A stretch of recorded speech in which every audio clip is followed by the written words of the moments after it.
Hi, Keso. Okay ka na ba? Magay ka sa kanila. Hindi ka ng help sa kanila, be.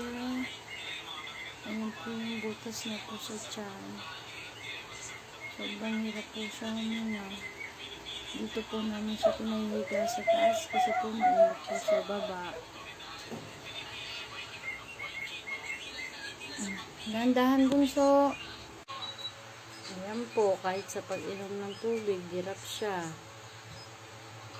Kumakain siya ng paunti-unti.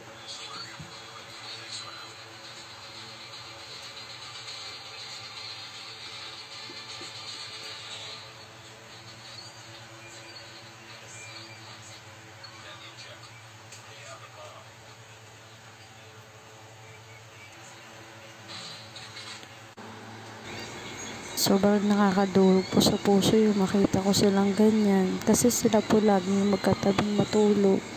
Sana po meron po mabubuting tao na tumulong po sa amin. O kahit bet po sana na mababa lang po ang bayad ng surgery po niya.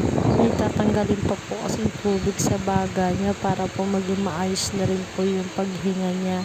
Sana po may makatulong po sa amin.